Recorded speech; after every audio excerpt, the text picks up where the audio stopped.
Whether or not you've been paying attention to it, you, like every other human being, move through each day leading on a ceaseless inner conversation. You talk to yourself about what is happening and what it means. You relate today's events to yesterday's struggles and tomorrow's possibilities. You define your character and decide which roles you'll play with others. You judge some parts of your experience as favorable and others as unacceptable. You decide what to fix and what to leave alone. You give meaning to each dream, each longing, each discomfort. You formulate ideas about what happens inside other people's heads.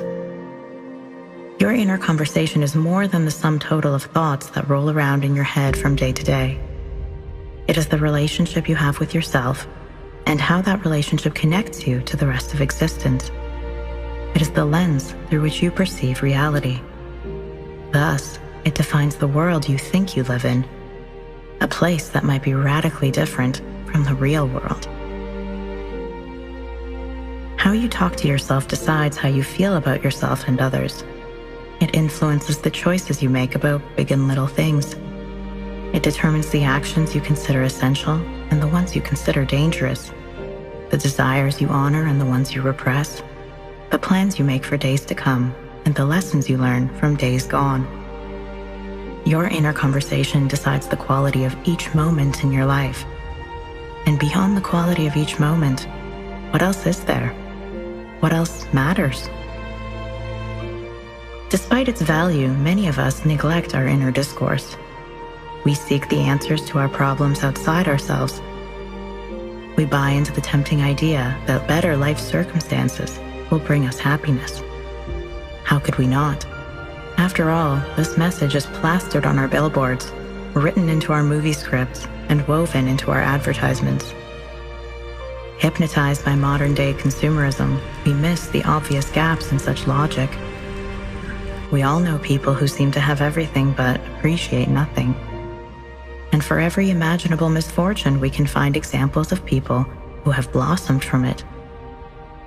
One person loses an arm and falls into alcoholism, shame, and despair. Another person loses an arm and becomes a world-renowned Paralympian. This difference is not inherent within the people or the situation. It is a consequence of how each person translates the meaning of losing an arm. How they respond to life's events comes down to what they tell themselves happened.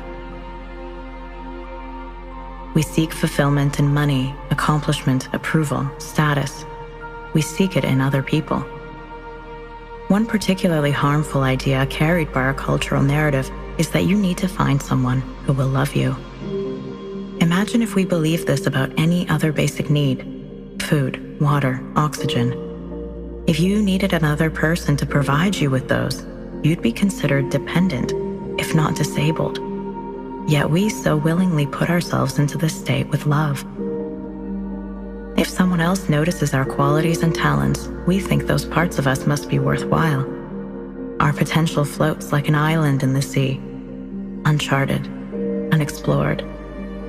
We long for someone to discover us, admire us, colonize us. But why must it be another person? Why can't you sail that voyage and explore yourself? We tend to believe that once we get the right attitude, the right habits, the right belief systems, everything will be perfect. We place happiness into the hands of some future event, and we use ourselves to reach it. We think we're looking within, but we're still dabbling near the surface, objectifying ourselves and then becoming frustrated when those objects do not bend to our will. Our ideas about what lies within us keep us from open-minded self-exploration. Our unmasked selves do not look as we think they should. So we try our best to keep them out of sight. We hide from others, and we hide from ourselves. We neglect the gold mines of potential within us because we're too busy trying to make ourselves perfect. We overlook our deepest possibilities while we search for joy in shallow waters. But no amount of money, accomplishment, or romance will bring you joy until you learn to talk to yourself about joy, or until you stop talking yourself out of it. To journey into your inner conversation, you must go deeper than you have ever gone before. Any of us can notice negative self-talk patterns or note the stories we make up about other people. But changing these patterns is possible only for those who see the whole picture. The inner conversation is like a forest. You might read a book about gathering tree sap or avoiding poisonous snakes, and that might be helpful. But when you get out there, the wilderness will not contort itself to match your knowledge about it.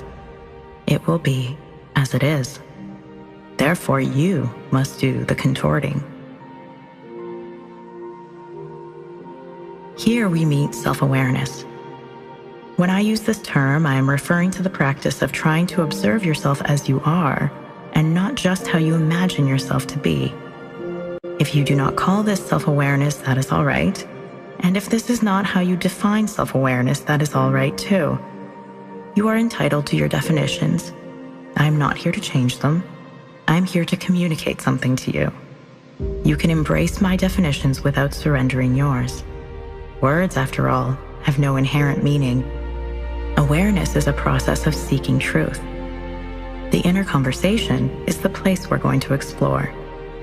A truth seeker needs both, to know how to look and where to look. Without self-awareness, you can only go so deep into your inner conversation. You can only hear so much. You can only change so much.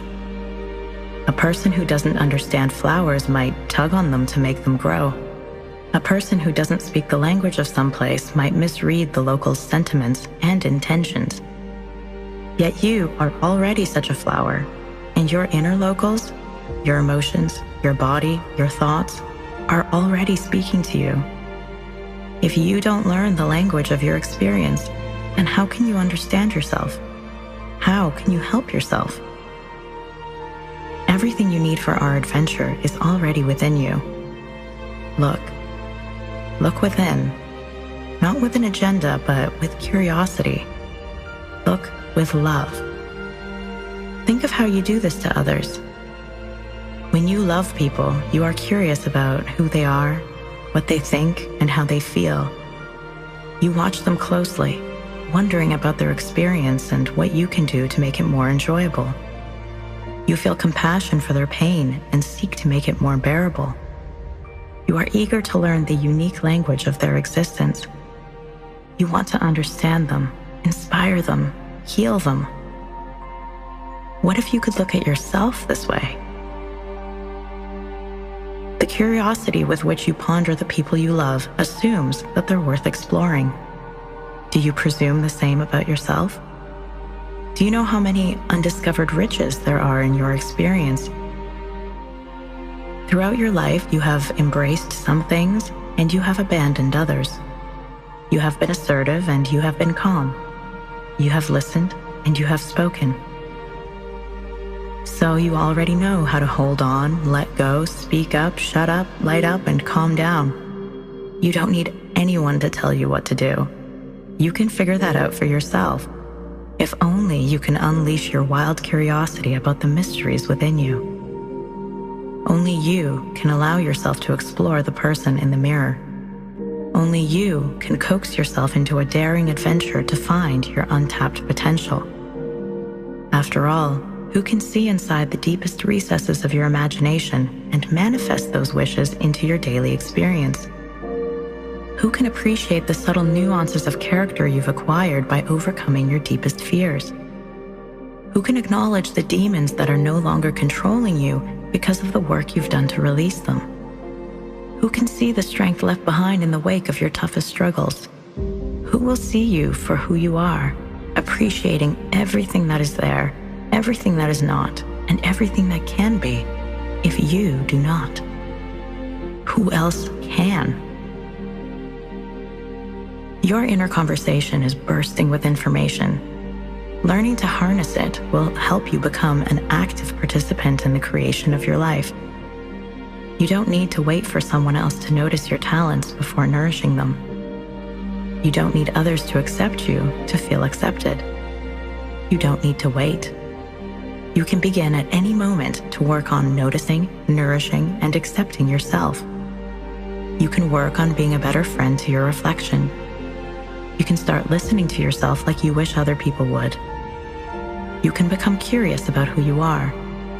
You can begin to learn the language of your mind and body so that you can decode it, understand it, speak it. You can work on understanding yourself instead of always trying to make yourself into someone else. Self-understanding is a lifetime endeavor. It is not a weekend seminar. It does not come in capsule form. Every moment is ripe with opportunities to understand yourself better. Yet the moment is empty-handed. You are the source.